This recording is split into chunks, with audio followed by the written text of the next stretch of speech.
Morning, welcome to our live talk program. This is Lloyd Grove here, your host on Revive Reform Radio, during our live talk program covering natural health on your Wednesday morning, Rise and Shine. And this morning here, we're looking at the topic importance of a healthy, strong mind. Importance of a healthy, strong mind. And so I have four articles to share with you this morning here, and I'm going to talk about the importance of a healthy, strong mind at the end. Now, again, welcome, and let us pray. Thank you again, O Lord, for your blessings and your guidance in our lives. Pray you may be with us, dear Father, as we look at these things that are happening in our societies that affect our health. May you bless us, dear Lord, as we peruse this information. May your grace go with us, we pray, for Christ's sake. Amen. So we're looking at natural health this morning here, and we're looking at how to have a strong importance of a healthy, strong mind. And so I'm going to read here to start in Psalms chapter 103, verse 2 through 5. And it says, "Bless the Lord, O my soul, and forget not all his benefits, who forgiveth all thine iniquities, who healeth all thy diseases, who redeemeth thy life from destruction, who crowneth thee with loving kindness and tender mercies, who satisfieth thy mouth with good things, so that thy youth is renewed like the eagles." So we want to have this type of experience where we're healthy all around, healthy in our thinking, healthy in our physical bodies, healthy in the lifestyle choices we make.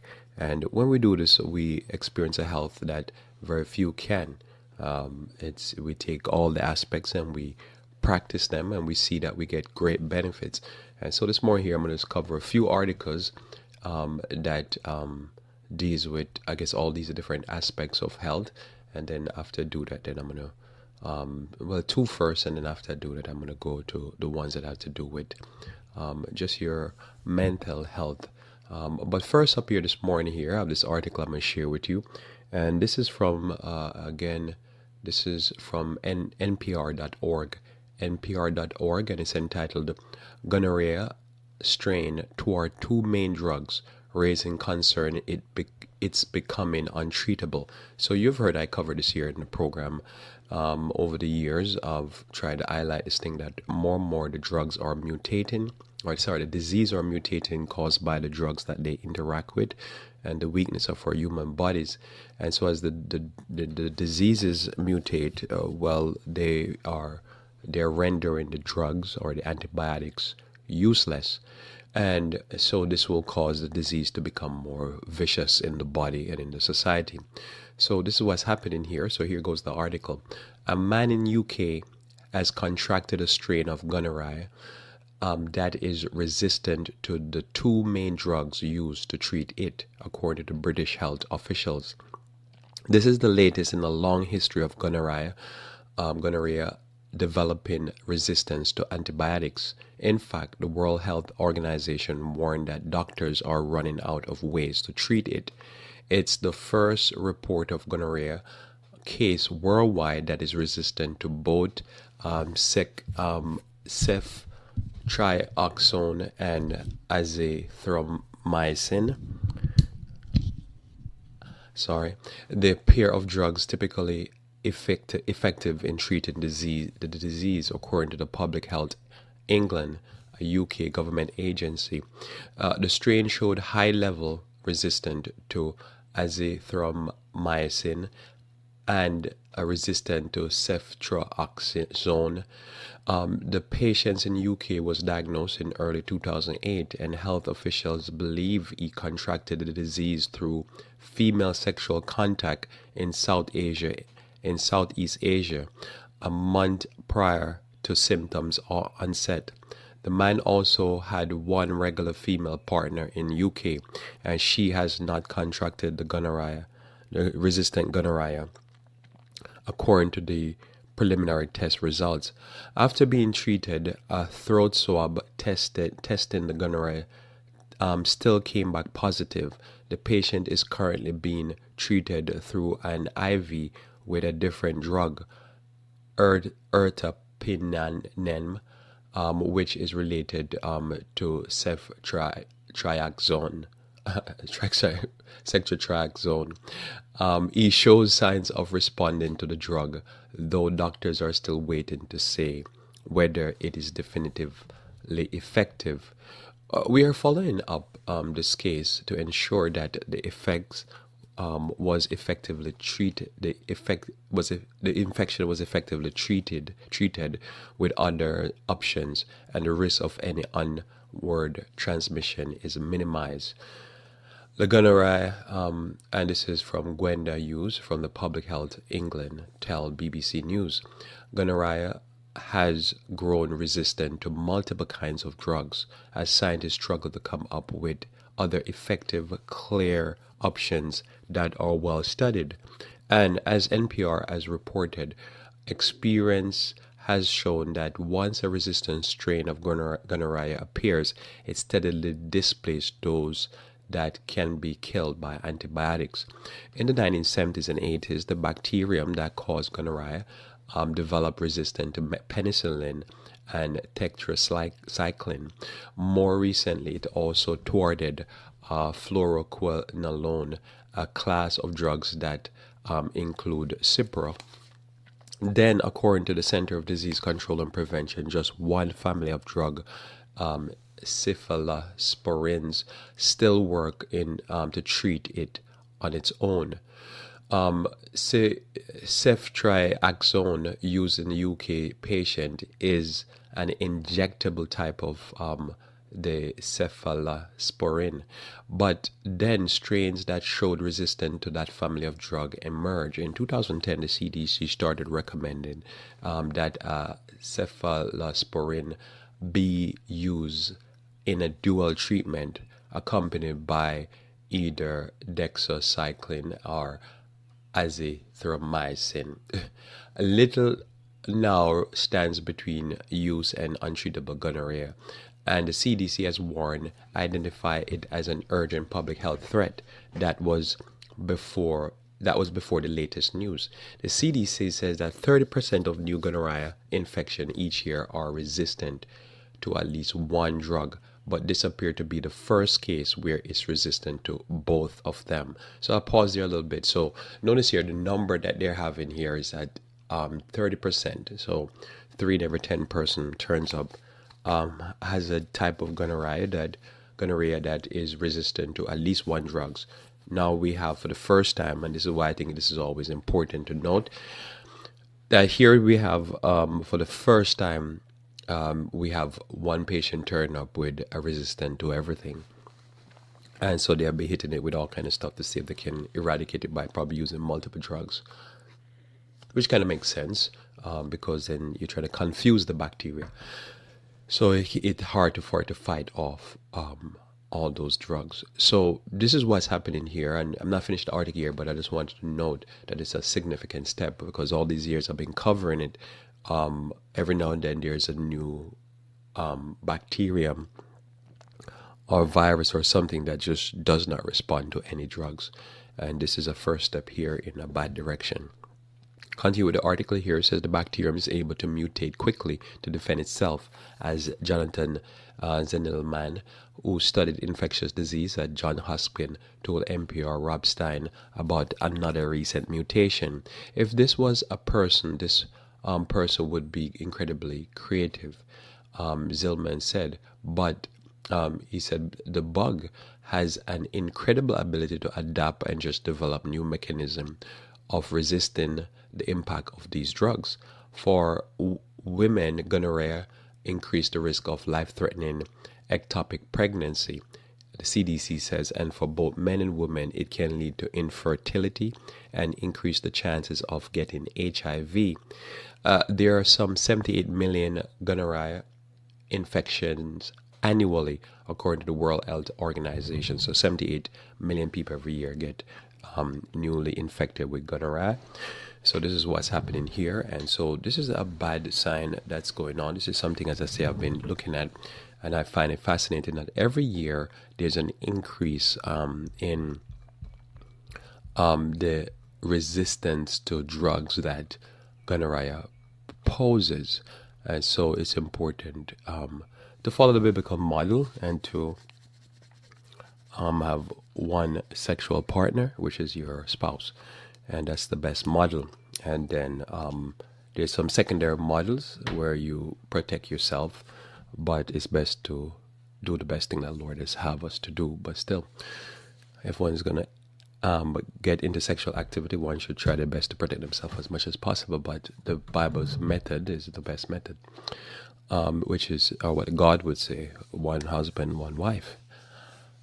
Okay, so now next article I'm gonna share your next important point of note that is going on in the society when it comes on to health or in the world is just an off the beat case here that is happening in California, and it's entitled, this article from Associated Press here. It says coffee requires cancer warning, California judge rule. Scientists haven't rendered a verdict on whether coffee is good or bad for you, but a California judge has. He says coffee sellers in the state should have to post cancer warnings. The culprit is a chemical produced in the bean roasting process that is a known carcinogen, and has been at the heart of 8-year legal struggle between a tiny nonprofit group and Big Coffee. The Council for Education and Research on Toxics wanted the coffee industry to remove acrylamide from its processing, like potato chips makers did when it sued them years ago, or disclose the danger in ominous warning signs and labels. The industry, led by Starbucks Corporation, said the levels of chemical in coffee isn't harmful and any risk are outweighed by benefits. So just a quick recap in your head here. So this group here, the Council for Education and Research on Toxics, already have sued the potato chip industry and I guess forced them to remove acrylamide from potato chips because it's cancer causing. It can cause all various different type of cancer. It depends on where it gets your body, even skin cancer and so forth. It's a toxic chemical, carcinogenic. So they're suing now the coffee industry, led by Starbucks, to try to force them to put a warning label on the coffee, I guess, products are in coffee shops, or they want to force them to remove the acrylamide. All right, so just kind of get you up to date on what we're reading about here. So Los Angeles Superior Court Judge Elihu Burl said Wednesday that the coffee makers hadn't presented the proper grounds at the trial to prevail. Quote, while plaintiff offered evidence that consumption of coffee increased the risk of harm to the fetus, to infants, to children, and to adults, defendant, medical and epidemiology expert, testified that they had no opinion on causation.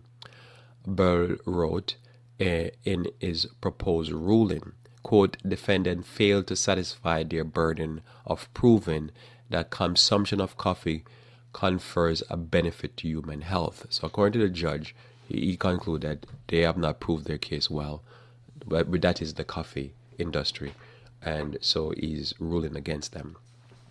The suit was brought against Starbucks and 90 companies under a controversial law passed by California voters in 1986 that has been credited with culling cancer-causing chemicals from a myriad of products, and also criticized for leading to quick settlement shakedowns. The Safe Drinking Water and Toxic Enforcement Act, better known as Proposition 65, requires warning labels for about 900 chemicals known to cause cancer or birth defects. It allows private citizens, advocacy groups, attorneys to sue on behalf of the state and collect a portion of civil penalties for failure to provide warning. This lawsuit has made a mockery of, quote, there's a quotation here now from William Murray. He says this lawsuit have made a mockery of Proposition 65, has confused consumers and does nothing to improve public health. And this person is here, the head of the National Coffee Association, who added that coffee has been shown to be a healthy beverage. Scientific evidence on coffee has gone back and forth for a long time, but concern has eased recently about possible dangers of coffee, with some studies finding health benefits. In 2016, the Cancer Agency of the World Health Organization moved coffee off its possible carcinogen list. So just wanted to note here that, in again repeating what I just read, in 2016 they're saying up until 2016 the World Health Organization had coffee as a possible carcinogen. Now, last 2 years ago, they moved it off the list. So, still, it's important to note that at one point there was enough. They had seen enough evidence to believe that coffee is a carcinogen, and then now they have evidence, I guess, saying that it's not a carcinogen, not a possible carcinogen. So that's important to note that at one point it was a possible carcinogen. You drink it, you could get cancer. Studies indicate coffee is unlikely to cause breast, prostate, and pancreatic cancers, and it seems to lower the risk for liver and uterine cancer, the agency said. Evidence is inadequate to determine its effect on dozens of other cancer types. So, me pausing here again. So here they say it does not. It's unlikely to cause prostate, breast, pancreatic cancer, and other cancers. They have never proven if it doesn't cause them or not.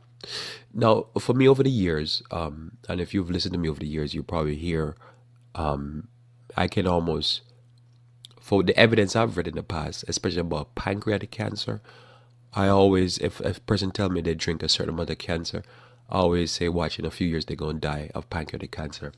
And in the past, I remember when I learned about the Apple guy that passed away, Steve Jobs. I remember when I learned about Steve Jobs that he was a chronic coffee drinker. He's going to die of pancreatic cancer. Same thing with the guy in Venezuela, Hugo Chavez. He was a chronic drinker of coffee. I'm like, he's going to die of pancreatic cancer. And I've known even personally an individual who same thing, and they die of pancreatic cancer. So this is kind of strange reading this, because for me, there's always some significant evidence of people who are chronic coffee drinker dying in their 40s and 50s of pancreatic cancer. So this is why they're saying it's no longer likely, it's unlikely. Strange. There's so much, just evidence that I think is enough to think. So anyhow, coffee, back to the article. Coffee companies have said it's not feasible to remove acrylamide from their product without ruining the flavor.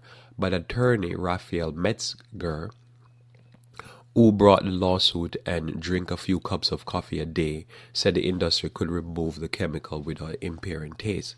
So, pausing here again, the guy that is bringing the suit, he himself drink a few cups of coffee a day. So he believes he believes acrylamide is bad for you and it causes cancer, and he wants the coffee industry to remove the acrylamide. But until then, he has a few cups of coffee every day. So he believes he's slowly killing himself, and he's going to cause himself one of these cancers we just read about that they say it's not. Now the judge side with him, but anytime I read something like this, I'm reading about Paul's talk about what the sinner goes through without Jesus, which is in Romans chapter 7. The thing I hate that I do, what I do that I disapprove of, but I do it anymore. So hence there's sin working in me. So this lawyer here is a sinner. And by the true definition, in the best way you can like, I'm suing somebody to remove acrylamide, but every day, because it's bad for you, cause cancer, but every day I have a few cups of the coffee that I believe is gonna kill me. So I think this is some fascinating stuff here. And what happened to, if he wins the suit, he's able to collect money from the coffee industry if they break his rule that he sued them for. So he's making a living trying to sue them to get rid of the acrylamide while drinking the this is madness. But this is how the money goes. Continuing the article, it said many coffee shops have already posted warnings that say acrylamide is cancer causing chemical found in coffee, but signs that are supposed to be posted at points of sale are often found in places not easily visible, such as below the counter where cream and sugar are available. Customers of coffee shop that post warnings are often unaware and unconcerned about them. Afternoon coffee drinkers at Los Angeles Starbucks said that they look into the warning or give coffee drinking a second thought after the ruling, but a cup of Joe who likely to win out. I guess they call coffee Joe. I just don't think it would stop me, says Jen Bitterman, a digital marketing technologist. I love the taste, I love the ritual, I love the high, the energy. I think I'm addicted. And then they interview a few more people.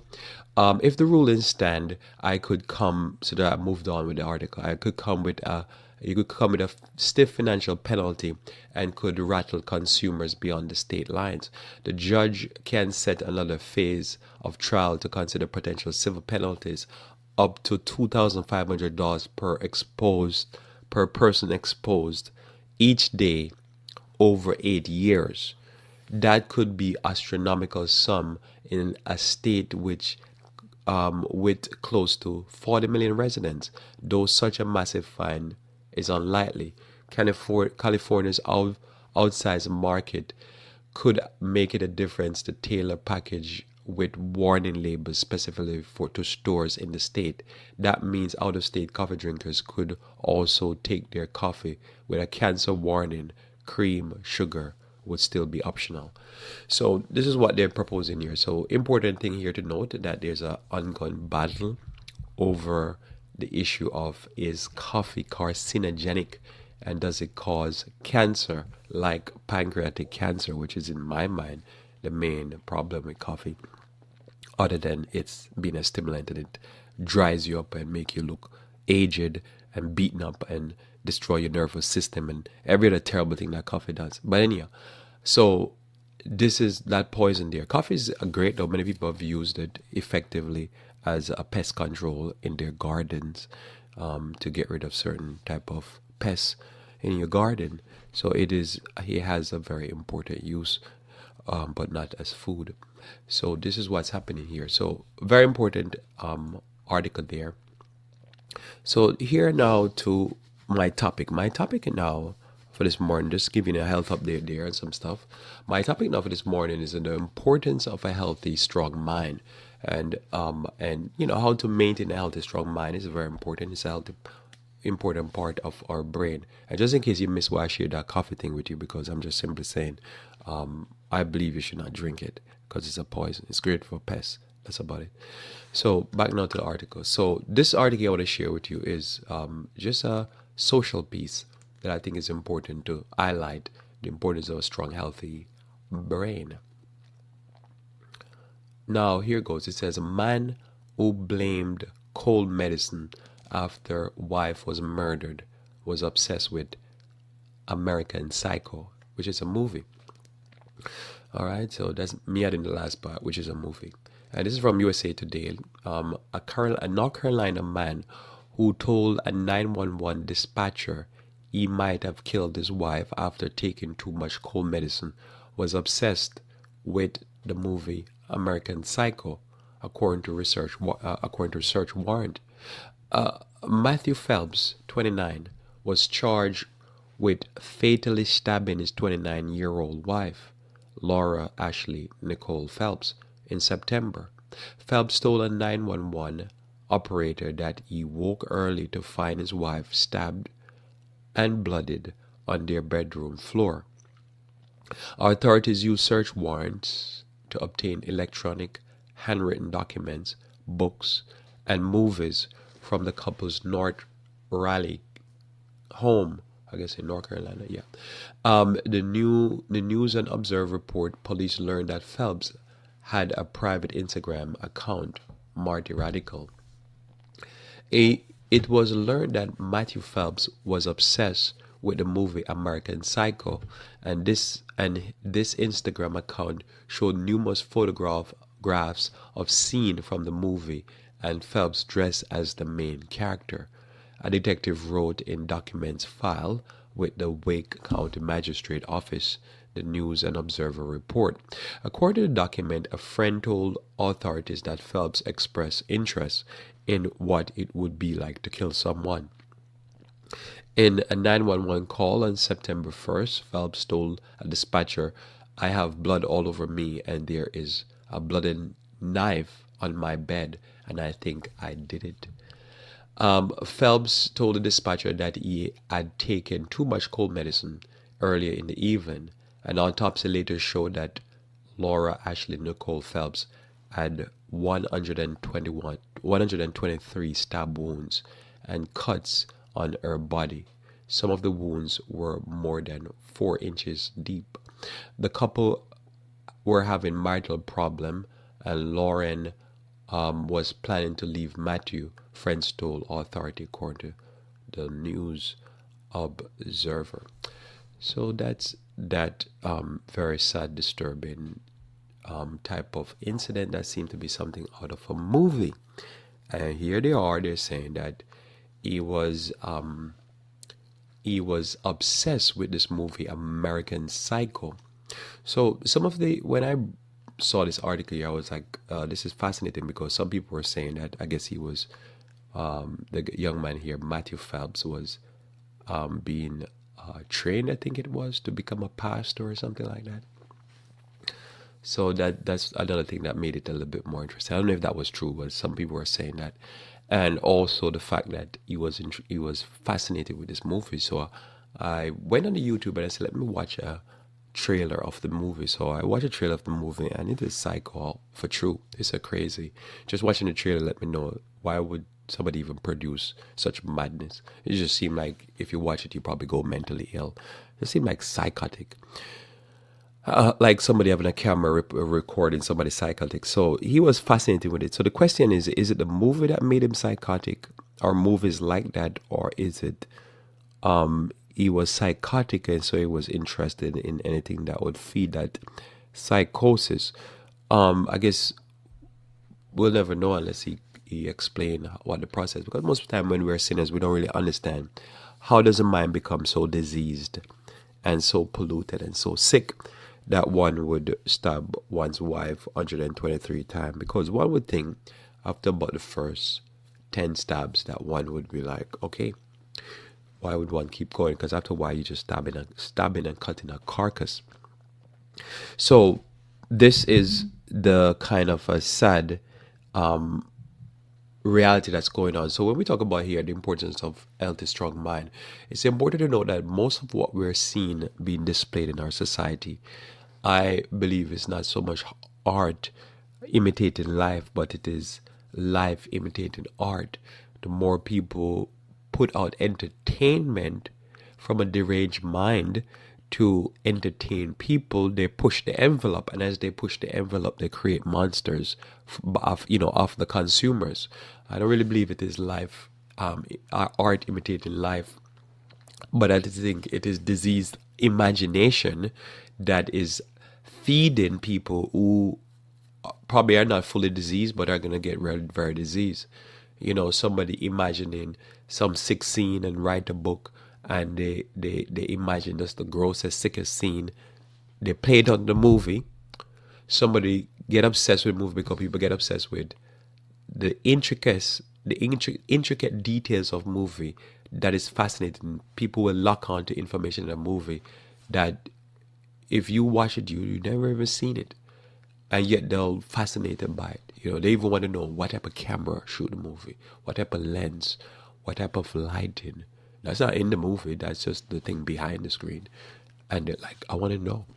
So people get fascinated with these things, and I think that fascination helps feed and disease the mind and weaken the mind.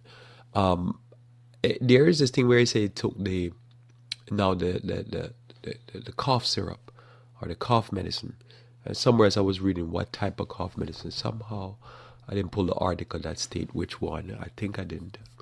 I read it so fast I can't even remember.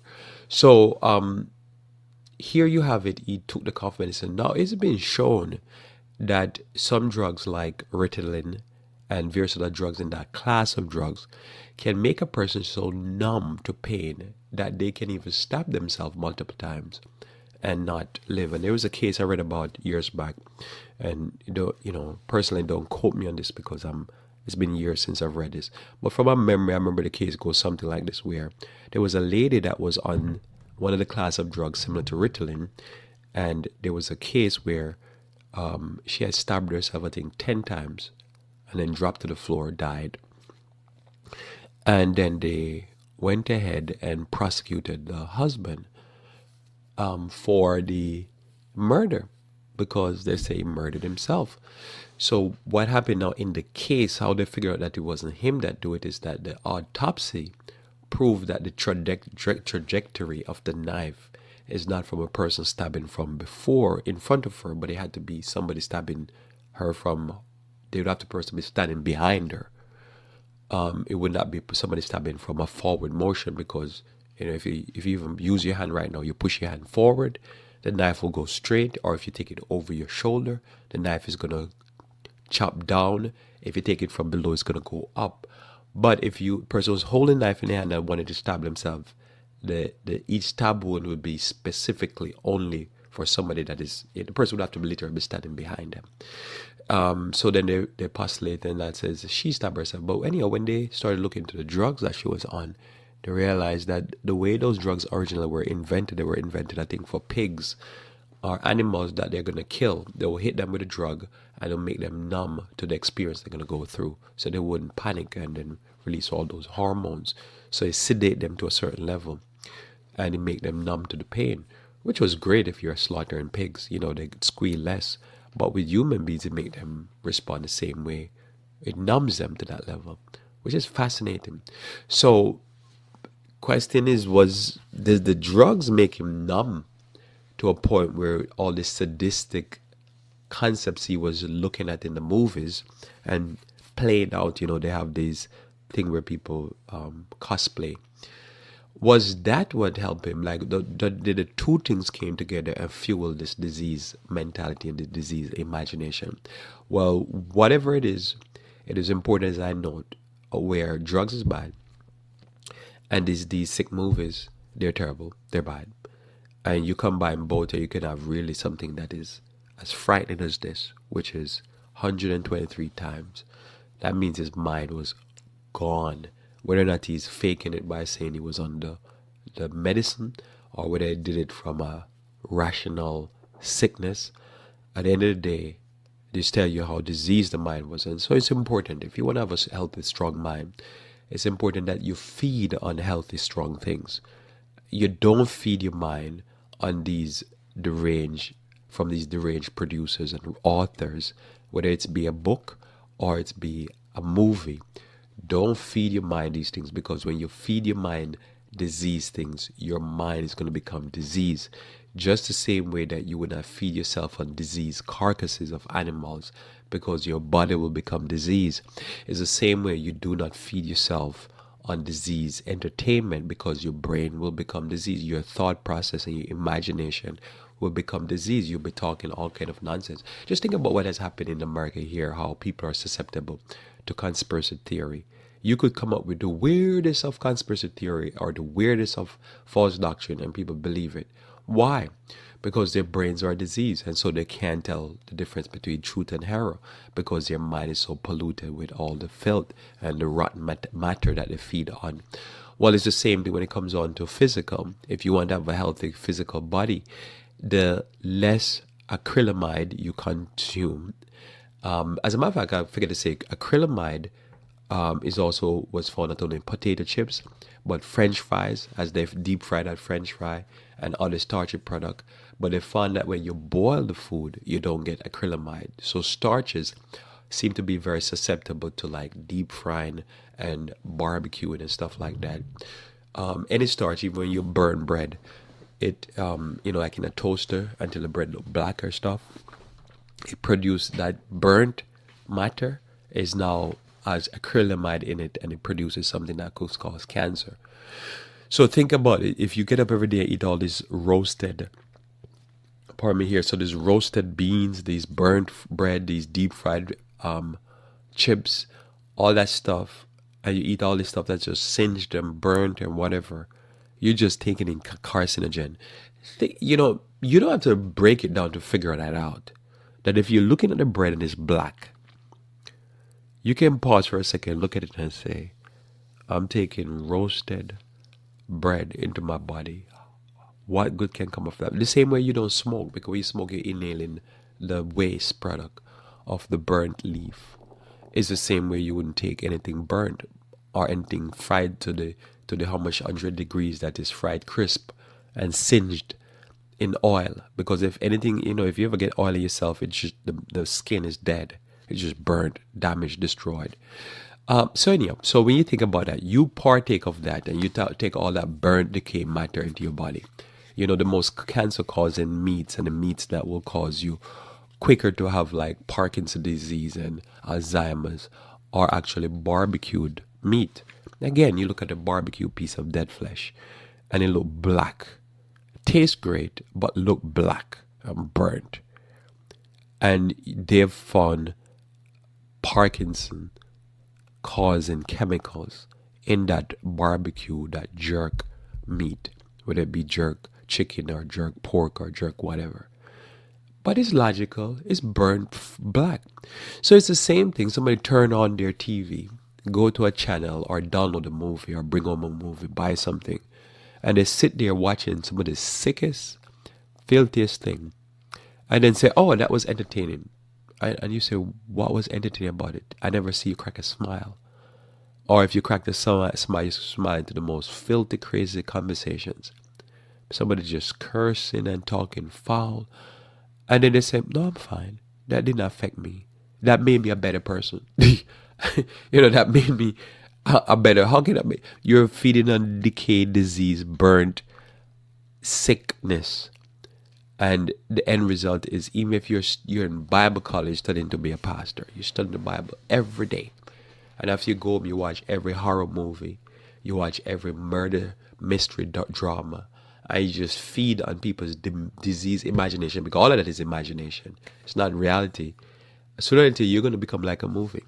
And you will do things in a movie that will shock you, because I'm sure that young man right now, sitting in prison, could not imagine that how sick he became and what a crime he did by stabbing his wife 123 times. Just think about it. You're barbaric, because you just keep stabbing and you stab until the person stops screaming, and after the person stops screaming, you keep stabbing. You just, like what they call beating a dead horse. And there goes it. So very important. If you the importance of having a strong, healthy mind is beyond reason. It's just good to have peace in the soul. Another article here that it is moving that same direction but in a different direction. And it's again this is from NBC News now, and it is written by Carla Johnson, and it's a medical writer, and it's entitled "Midlife Wealth Shock May Lead to Death." Study suggests, right? So this study suggests that in the middle of your life, if you have a wealth shock, and I guess they claim in the middle of your life is 50s and 60s, which I would think it would be 30s and 40s if you have 70 years to live. So anyhow, so a big financial loss may shorten your life, a new study suggests. Middle-aged Americans who experienced sudden large economic blow were more likely to die during the following years than those who didn't.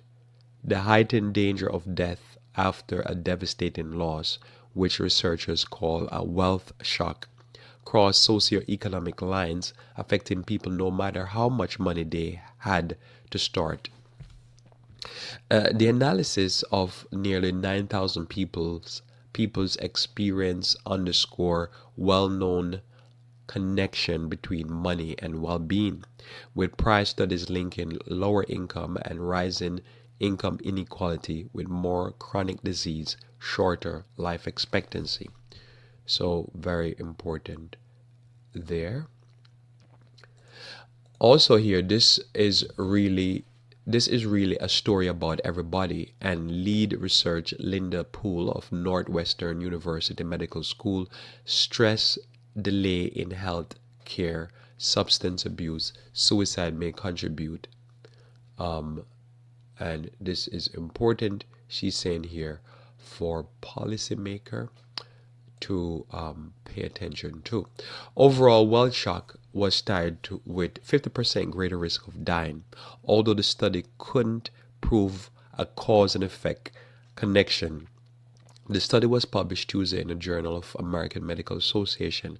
Researchers analyzed two decades of data from the Health and Retirement Study, which checks in every other year with a group of people in their 50s and 60s and keep track of who dies. About 1 in 4 people in the study had a wealth shock, which researchers define as a loss of 75% or more in net worth over 2 years. The average loss was about $100,000. That could include a drop in value of investment or realized loss, like a home or foreclosure. So that are major hits. That could include drops in value of investment and research. That could include drops in value of investment, realized loss of some home or foreclosure. Some shock happens during the Great Recession of 2007-2009. Others happen before or after. No matter what was going on in the greater US economy, a wealth shock still increased the chance of dying. Women were more likely than men to have a wealth shock. Once they did, their increased chance of dying was about the same as the increase for men. Researchers adjusted for marital changes, unemployment, and health status. They still saw the connection between financial crisis and death. The effect was more marked if a person lost a home as part of the wealth shock, and it was more pronounced for people with fewer assets. The findings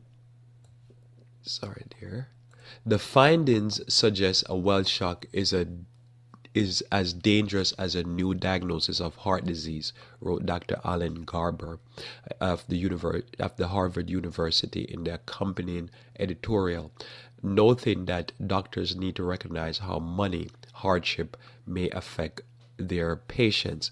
The finding come at a time when U.S. life expectancy has dropped for 2 straight years. We should be doing everything we can to prevent people from experiencing wealth shock, says Dr. Stephen Wolf, director director of the Commonwealth University Center on Society and Health, who was not involved in the study. What exactly to do, however, may take more research, says Catherine Betker, Dean of the Harris School of Public Health at the University of Chicago, who also was not involved in the study. We don't yet know whether policy that aim to protect people saving will have a direct effect on mortality or not, but that's not the only reason to try to protect people's savings.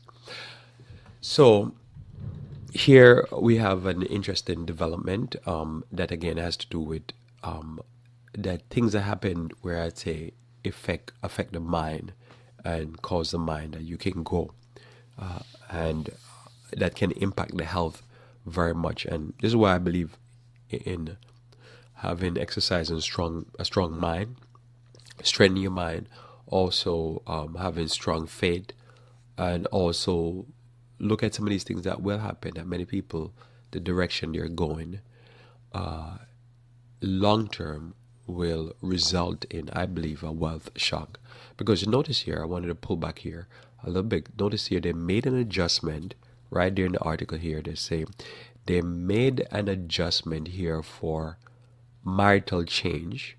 So they say marital change. Now, that to me is important because marital change often can cause a wealth shock because the person could be living at home, 2 people working, the 2 people are needed to keep the bills going. If one drop out, if there's a divorce, then you could lose the assets. So a lot of the money invested over the years, which is gone kaput. Unemployment can affect this, which again is important to think about because a person could lose their job. And if you're living, which is not good, because if you reach 50 or 60 and you're living from paycheck to paycheck, then unemployment could really wipe you out real quick. And the health status, a person gets sick, they can't work, or they have to go on, disability or something, again, that could affect. But then notice that even when you remove these factors, and so the person didn't change their marital status, they didn't lose their job, and their health status is still there, but still they went in a health shock, it still would accelerate their demise. Fascinating stuff. So just wanted to put that out there firstly as I look at this. So this is why I believe that many a time in life is the toughness of your mind and learn how to strengthen the way you think, strengthen the way you approach life, and to learn to fight in this life. Not to always be complacent, even in a job, in a career, because often I think that's what happened. You can become so complacent and think, I'm in a good situation, things are good, and you don't prepare. But as I think, especially when you start hitting late 30s, 40s, you start to really need to seriously think, how secure am I, and what is my plan going forward with my financial status? Because if you notice here, it affects 1 in 4 people becomes affected in a very negative way, and they die within, what I said, 2 years or so after, because they become so devastated. And this is why when you look at what's going on in the society and in the country when it comes on to jobs and economic prosperity, many people are very concerned and worried because so much of their life is tied into the quality of life that they live based upon what they have. Anyhow, so prior studies, going back to some few points here in the article, prior studies link lower income and rise in income inequality with more chronic disease and shorter life expectancy. Well, most actually, this is part of the problem that we're fighting even in America here. The idea of what is it, how do you get health insurance? Because most of us get our health insurance through our jobs. So if you have less and less money that you can live on, many times something have to go. But if your health insurance go, then if you run into a chronic health crisis or an accident or something, what happens? So people who are at the lower end tend to have more chronic diseases because, again, the diet is terrible, the lifestyle often is terrible. Depression a lot of time leads people to drugs and alcohol, not able to get the best health insurance or any health insurance. So many different factors. Where you live can be a hazard in itself. You live in the most polluted, noisy, violent area, because oftentimes that's where lack of money will get you. So this is why these inequality can create so much problem. Notice here this says shorter life expectancy. You think about the average person that will think about, even consider a dollar menu. I think of the dollar menu. Think about the average cheap food. A lot of cheap food comes in a canned meat, spam and corned beef ash and all these things. Those things are the worst of the worst. This is like the waste carcasses of animals. And the poorer you are, the more that's normal food. But those are food that are going to be highly carcinogenic. You can almost associate it, bad diet, bad lifestyle choice with poor individuals. So this is why now when a person, say, live in a middle class lifestyle, go through a wealth shock, which is losing $100,000 worth of value, which is phenomenal loss, 75% of their value. Just imagine if you think about your financial setup right now, and if you lost 75% of that, think about how shocking that could be within 2 years. That's a massive drop. That's almost what, within 2 years, that's almost 30 something percent drop in value in 2 years. That can be a steep decline. So you can see why that type of stress, and as you know, most diseases are tied with stress. So this is why I believe that when it comes on to having a strong mindset, and being able to be tough, being able to know to live cheap, and being able to not set your heart on wealth and all that type of stuff, because they will take wings and fly away and learn to live and echo to living on the basic, a simple diet, a simple healthy diet, a simple lifestyle, a lifestyle that has faith. A person that believes in God and live a simple life is always going to be in a better situation, where no matter how poor they get, they're not going to want to kill themselves, because they take, happiness out of other parts of life. The things that make them happy is not the things that you always can buy with money. Most of the time, it's never what you can buy with money. And so that's what it is. Notice here again, stress, delay in healthcare, and then substance abuse and suicide may contribute. And this always, more people depressed, is more substance abuse, again, suicide and health problems arise. And so again, about 1 in 4 people in the study had a wealth shock, and then the researchers have a drop in 75% of your value. You think about it, 75% of value, the average loss was about $100,000. So that means if a person lost that in value, that's a significant loss. And most people don't even have that. And then those who have that, if they lost it, that could spell, some very embarrassing time, some very, lonely time, because a lot of times you're connected via your community, whoever via the community that you live in. So if you lost your house and the person of foreclosure, they had to move out of the community that they were living in. That means they have to pick up roots, move on. They're losing friends, connections, all of that. One can see the stress that can be associated with. So that's why it's important that there's more things to your life. I really believe in belonging to a good church. I believe in belonging to a good faith community, that the values that you pull out of life is just more than what I own, what I have. There's more to my life than just, okay, I have some money or I drive a certain car. It's the relationships especially, and the people you have in your life that's going to support you and going to get around you and going to be for you, no matter how poor you are or rich you are. But many people, if they run into this situation, they're going to be devastated, because all that their life is about is their material possession, and there's no other third dimension or fourth dimension to life. Life is just simply what I own, what I have. If I lose this, I'm devastated. And lastly, this effect, normally it says the effect was more marked if the person lost a home as part of the wealth shock, and it is more pronounced for people with fewer assets. So most actually, the person with fewer assets is already there, and they go through a wealth shock. They already have nothing to begin with, and then they lost what they didn't have. And I've seen this where people are trying to hold on to whatever little assets they have, because they're so devastated because they lost most of everything.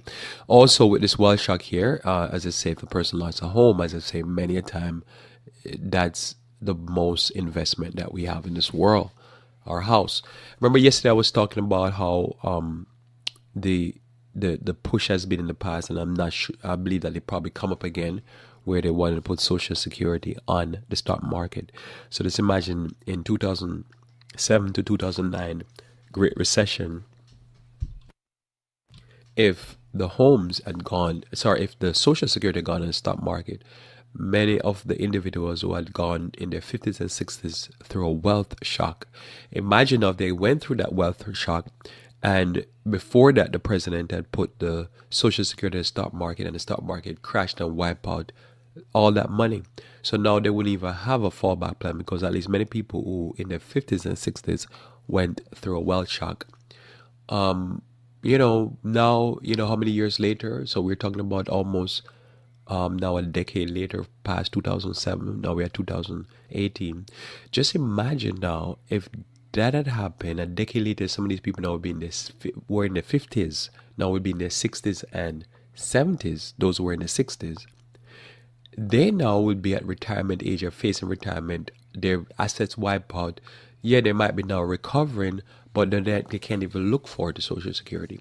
So this is why it's important to have at least some baseline, and set some baseline to help out people when they get older, because many people, as I say, when they're younger, they always, every 3 years, they have to buy a new car. They have to go on a certain vacation, they have to spend a certain amount of money for clothing, and in their 20s, 30s, 40s, 50s, they burn and burn all the money they can. They never stocked up and prepared for a rainy day. Now they're facing a rainy day, they finally collapse and burn. And they go through that wealth shock. And now what? And what happened is that's why you don't wait for people to get sensible, because most people don't and never will.